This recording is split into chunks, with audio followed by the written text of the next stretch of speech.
Bonjour Karine Lacombe. Bonjour. Merci beaucoup d'être avec nous. Ça fait quelques jours, quelques semaines que la parole se libère autour du MeToo Hôpital. Pourquoi maintenant? Qu'est-ce qui se passe?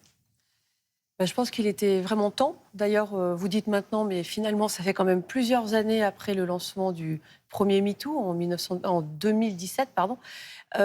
Donc, on peut surtout se demander pourquoi c'est arrivé aussi tard.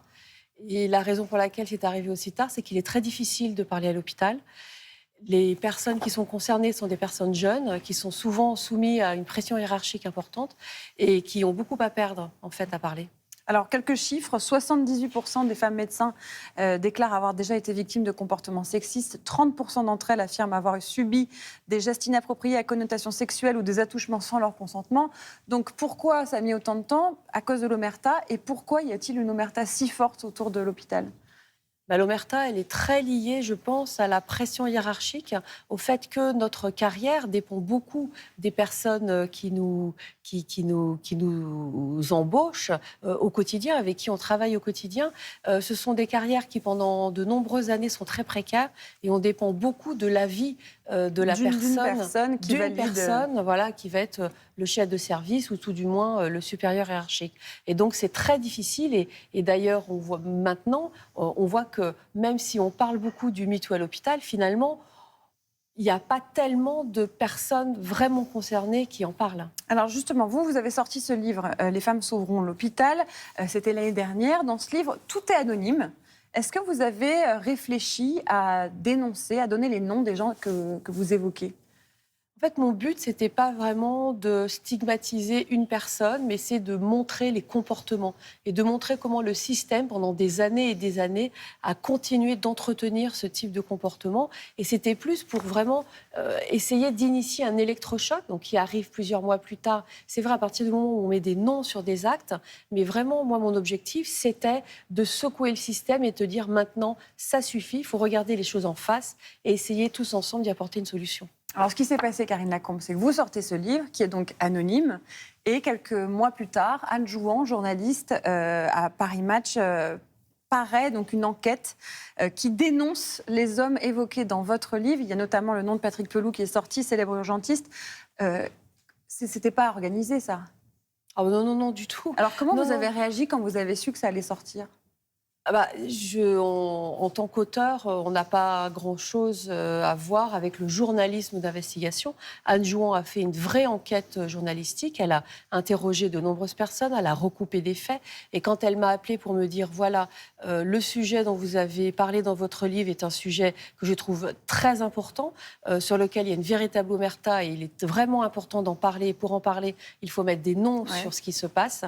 Moi, je lui ai dit, OK, voilà comment ça s'est passé. Et finalement, voilà pourquoi il est important d'accompagner le mouvement. Parce qu'en fait, c'est très compliqué.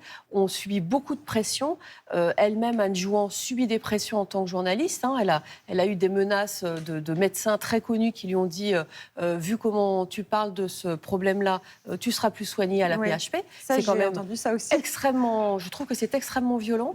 Moi-même ou d'autres jeunes femmes qui commencent à s'exprimer sur les plateaux ont aussi des pressions, parce qu'il faut savoir que cette pression hiérarchique, elle se poursuit. Moins pour moi, qui suis maintenant mon propre chef, mais pour les autres jeunes femmes, oui. Donc c'est vraiment une omerta qu'il est extrêmement difficile de bousculer. Donc on est venu vous voir, on vous a dit, est-ce que c'est vraiment Patrick Pelloux dont vous parlez dans votre livre? Et vous avez confirmé. Vous avez réfléchi avant de confirmer ça? Ah, bien sûr, j'ai réfléchi. Je sais que ça a une portée.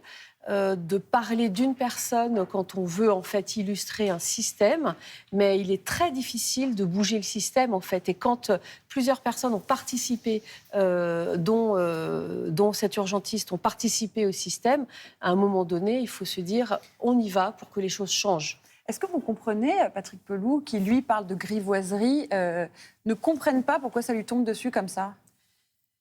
C'est là où je me rends compte qu'on a vraiment du chemin à faire. On est en 2024. On continue de penser que se frotter contre les internes dans les services des urgences, de mettre des mains au sein, de mettre des mains aux fesses, oui, ce sont des grivoiseries où tout le monde rigole. En fait, non, tout le monde ne rigole pas. Il faut savoir que les femmes, dont moi, qui ont supporté ça, non, on ne rigolait pas. On était beaucoup de jeunes internes, de jeunes externes surtout, changer leur garde pour ne pas être avec ces ses chefs qui avaient ce type de comportement. Donc non, je pense qu'en fait, il y a toujours un prétexte, finalement, pour se laisser aller sur le plan sexuel. Et la grivoiserie en est un autre. Qu'est-ce que vous avez envie de lui dire, là, si vous écoute à Patrick Pelloux, puisque lui, donc, nie, enfin, en tout cas, dit que c'était pas à ce point-là. Qu'est-ce que vous auriez envie de lui dire ? Moi, je lui dirais de se rappeler quand il est venu me voir il y a 2 ans pour qu'on en parle. On a passé du temps dans mon bureau, on en a beaucoup parlé. J'ai bien senti qu'on avait un vrai hiatus entre ce que moi j'avais ressenti à l'époque et la façon dont lui pensait s'être comporté. Et je me rappelle qu'en sortant de mon bureau, il m'a dit finalement, de toute façon, avec MeToo, on ne peut plus rien dire et on ne peut plus rien faire. Et là, on voit bien que les mentalités sont extrêmement ancrées et que ça, il faut que ça change. Vous avez rencontré le ministre de la Santé, Frédéric Valletoux, qui va recevoir également les professionnels de la santé. Il a dit plus d'impunité. Le sexisme et les violences sexuelles n'ont pas leur place à l'hôpital. Aucun écart ne doit être toléré. Qu'est-ce que vous attendez de lui rapidement ? J'étais déjà assez surprise qu'il me contacte personnellement. J'ai trouvé qu'on avait une relation très franche. On a beaucoup discuté. J'ai eu le sentiment qu'il se saisissait vraiment du problème. Il faut dire que j'en attendais pas grand-chose. Que moi, j'avais plutôt l'habitude que les politiques soient plutôt langue de bois. Et là, ça n'a pas du tout été le cas. Vous sentez qu'il était sincère ? Je pense qu'il était sincère. Donc ça va bouger. J'espère ne pas m'être trompée. Et j'espère que ça va bouger, oui. Merci beaucoup, Karine Lacombe, d'avoir été avec nous ce matin. Je rappelle votre livre « Les femmes sauveront l'hôpital, une vie de soignante ». C'est publié chez Stock. Merci. Merci à vous et bonne journée. À suivre de la musique française qui marche très bien à l'étranger. Oui, qui je parle ou pas ? Musique française étrangère Non. Très bien. Eh bien, tu le sauras après la pub. À tout de suite.